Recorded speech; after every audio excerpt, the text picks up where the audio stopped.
जय श्री कृष्णा, जय मदन गोपाल। श्रावण मास के कृष्ण पक्ष में कौन सी पावन एकादशी होती है? यह पावन एकादशी किस तिथि को आ रही है?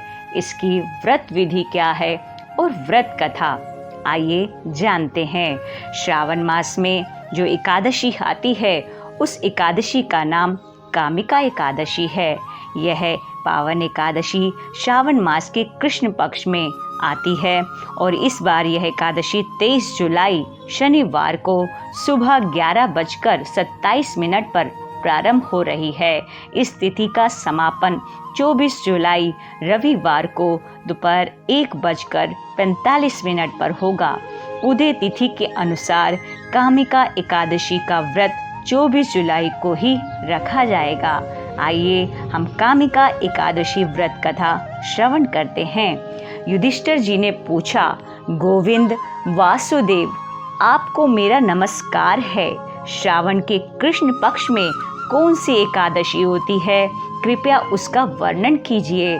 भगवान श्री कृष्ण बोले, राजन सुनो, मैं तुम्हें एक पाप नाशक उपाख्यान सुनाता हूँ जिसे पूर्व काल में ब्रह्मा जी ने नारद जी के पूछने पर कहा था। नारद जी ने प्रश्न किया, हे भगवान, हे कमलासन, मैं आपसे यह सुनना चाहता हूँ कि श्रावण के कृष्ण पक्ष में जो एकादशी होती है उसका क्या नाम है, उसके देवता कौन हैं तथा उससे कौन सा पुण्य फल प्राप्त होता है? प्रभु यह सब बतलाइए। ब्रह्मा जी ने कहा, नारद सुनो, मैं संपूर्ण लोकों के हित की इच्छा से तुम्हारे प्रश्न का उत्तर दे रहा हूँ। श्रावण मास में जो कृष्ण पक्ष की एकादशी होती है उसका नाम कामिका है। उसके स्मरण मात्र से वाजपेयी यज्ञ का फल प्राप्त होता है। उस दिन श्रीधर, हरि, विष्णु, माधव और मधुसूदन आदि नामों से भगवान का पूजन करना चाहिए। भगवान श्री कृष्ण के पूजन से जो फल प्राप्त होता है वह गंगा, काशी, नैमिषारण्य तथा पुष्कर क्षेत्र में भी सुलभ नहीं है। सिंह राशि के बृहस्पति होने पर तथा व्यतिपात और दंड योग में गोदावरी स्नान से जिस फल की प्राप्ति होती है वही फल भगवान श्री कृष्ण के पूजन से भी प्राप्त हो जाता है। जो समुद्र और वन सहित समूची पृथ्वी का दान करता है तथा जो कामिका एकादशी का व्रत करता है वे दोनों समान फल के भागी होते हैं। जो ब्याई हुई गाय को अन्यान्य सामग्रियों सहित दान करता है उस मनुष्य को जिस फल की प्राप्ति होती है वही कामिका एकादशी का व्रत करने वाले को मिलता है। जो नरश्रेष्ठ श्रावण मास में भगवान श्रीधर का पूजन करता है उसके द्वारा गंधर्वों और नागों सहित संपूर्ण देवताओं की पूजा हो जाती है। अतः पाप भीरु मनुष्य को यथाशक्ति पूरा प्रयत्न करके कामिका एकादशी के दिन श्री हरि का पूजन करना चाहिए। जो पाप रूपी पंख से भरे हुए संसार समुद्र में डूब रहे हैं उनका उद्धार करने के लिए कामिका एकादशी का व्रत सबसे उत्तम है। अध्यात्म विद्या परायण पुरुषों को जिस फल की प्राप्ति होती है उससे बहुत अधिक फल कामिका एकादशी व्रत का सेवन करने वालों को मिलता है। कामिका एकादशी का व्रत करने वाला मनुष्य रात्रि में जागरण करके ना तो कभी भयंकर यमदूत का दर्शन करता है और ना कभी दुर्गति में ही पड़ता है।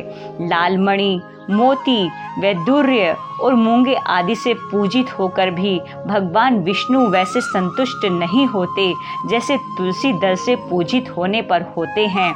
जिसने तुलसी की मंजरियों से श्री केशव का पूजन कर लिया है उसके जन्म भर का पाप निश्चय ही नष्ट हो जाता है। या दृष्टा निखिलांग संगमणि स्पृष्टा वो पुष्पावनी रोगाणामभिवन्दितः निर्सनि सिक्तांत कत्रतासिनी प्रत्यासति विधायनी भगवतः कृष्णस्य संरोपितः न्यसता तच्चरणे विमुक्ति फलदः तस्य तुलसये नमः।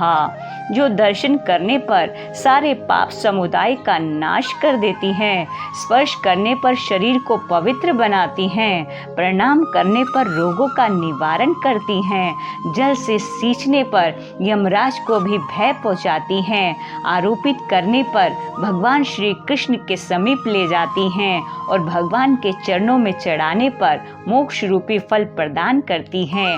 उस तुलसी देवी को मैं नमस्कार करता हूँ, बार बार नमस्कार करता हूँ। जो मनुष्य एकादशी को दिन रात दीप दान करता है, उसके पुण्यों की संख्या चित्रगुप्त भी नहीं जानते।